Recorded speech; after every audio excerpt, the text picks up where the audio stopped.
Welcome back, friends. Now today we will know about verb.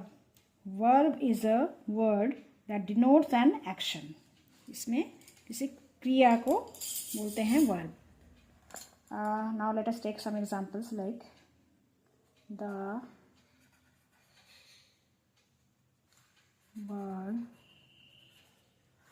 is flying. चिड़िया उड़ रही है.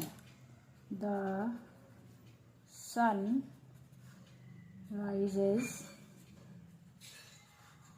in the east. सूरज पूरब में उगता है. The child was playing. बच्चा खेल रहा था. अब यहाँ पर हम ये देखते हैं, वर्ब है, क्रिया है, फ्लाइंग, राइजेस, प्लेइंग. ओके, पर इसमें भी कुछ, ये चिड़िया उड़ रही है, ये अभी हो रहा है. राइजेस इनसे प्रतिदिन होता है. वॉज प्लेइंग मतलब ये होता था. तो वर्ब से जब हम वर्ब पढ़ते हैं तो उससे रिलेटेड एक चीज़ और पढ़ना होता है, दैट इज़ कॉल्ड टेंस. काल. काल के बारे में आप लोग जानते ही हैं, भूतकाल, भविष्यकाल, वर्तमान काल. तो वर्ब से रिलेटेड जब तक हम टेंस नहीं पढ़ेंगे तो वर्ब भी हमारा क्लियर नहीं होगा. वो हम आगे सत्र में, इसके बाद हम टेंस ही पढ़ेंगे. Now let us come to adverb. Adverb, what is adverb? Adverb is a word that tells something more about the verb. कि कोई भी कार्य किया जा रहा है लेकिन वो कैसे किया जा रहा है. वर्ब तो कार्य का करना, एडवर्ब हो गया वो उस कार्य को कैसे किया जा रहा है. Now let us take some example. Examples के द्वारा हम समझेंगे. Adverb of manner. What is adverb of manner? Adverb of manner tells us how the work is being done, या फिर मैनर जिस तरीके से उस वर्क को किया जा रहा है. जैसे कि रवि, एग्जाम्पल की तरफ ध्यान दीजिएगा तो आपको जल्दी समझ में आएगा. Ravi drives carefully.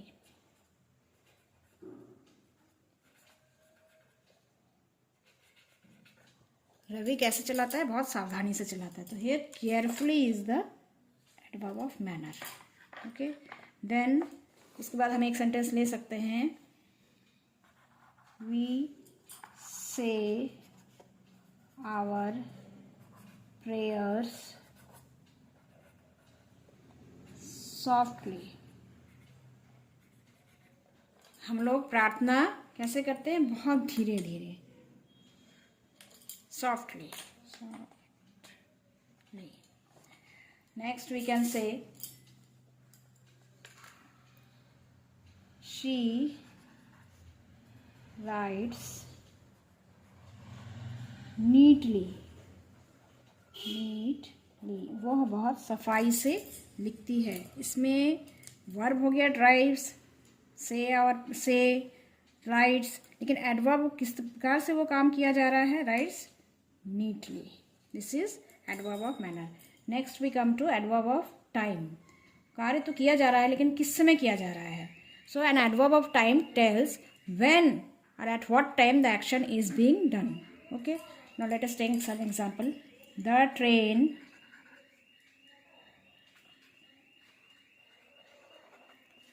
will arrive soon. Train जल्द ही आ जाएगी. कब आ जाएगी? soon, जल्द ही. तो ये हो गया एडवर्ब ऑफ टाइम. और next is they will play the match today. वह लोग आज मैच खेलेंगे. कब खेलेंगे? आज खेलेंगे. तो today is adverb of time. Then ये आज हो गया. देन वी आर, लिख सकते हैं we are living for Kanpur tomorrow. हम लोग कानपुर के लिए निकल रहे हैं। कब निकल रहे हैं? टुमारो, कल। अच्छा, टुमारो में 2 एम नहीं होते हैं, 2 आर होते हैं। इन सब छोटी छोटी चीज़ों को ध्यान दीजिएगा। टुमारो, कल। तो this is called adverb of time. Next is adverb of place. Adverb of place. And adverb of place tells where और which place the action is being done. वो कार्य तो किया गया है, लेकिन कहाँ पर किया गया है। फॉर एग्जाम्पल, the sky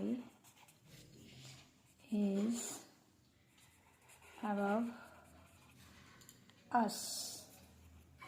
आसमान कहाँ पर है? हमारे ऊपर है। प्लेस above, ठीक है। Then the children are playing outside। playing outside।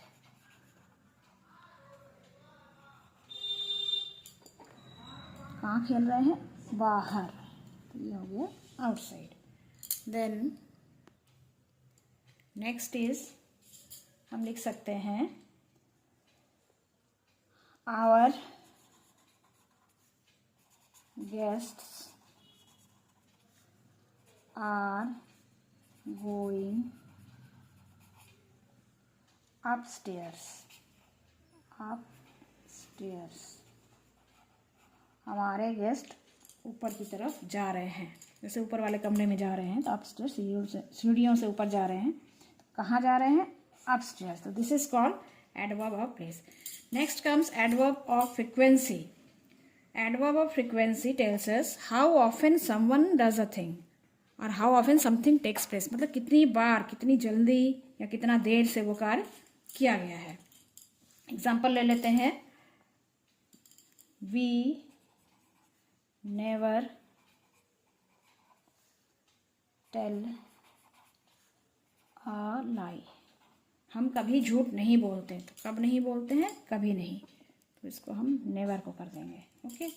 Then he rarely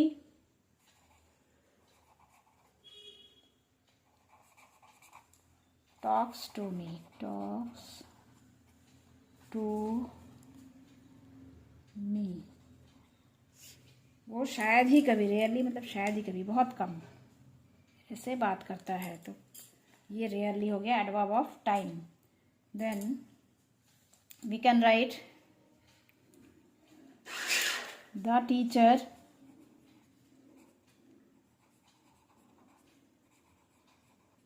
called me again। called या him, कुछ भी लिख सकते हैं। him again, टीचर ने उसे फिर से बुलाया। कब बुलाया? फिर से बुलाया। तो यहाँ पर हो जाएगा again। This is adverb of frequency.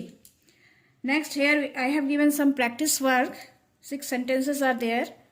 Now all of you try to fill these blanks with adverbs। जैसे 1-2 मैं कर देती हूँ। टीचर्स वर्क, टीचर्स मेहनत करते हैं। कैसे मेहनत करते हैं? यहाँ हम लिख देते हैं सिंसियरली, ईमानदारी से। सिंसियरली। एक और कर देती हूँ। It rained dash last night. कल बहुत बारिश हुई। कैसी बारिश हुई? कल रात में भारी बारिश हुई। तो अक्सर रेन के साथ हम लोग लिखते हैं heavily। I have written heavily over here। Now next is the child played dash। played happily हो सकता है। The student studied sincerely भी हो सकता है। और quietly, चुपचाप पढ़ते रहे। The dog was injured badly। The maid behaved rudely। So this one I have done once again। This one। Now 3 are left। In the comment section you people can write the answers। Okay। Next in the next session we will take up preposition, conjunction, and after that we will do tenses also. Till then, bye bye।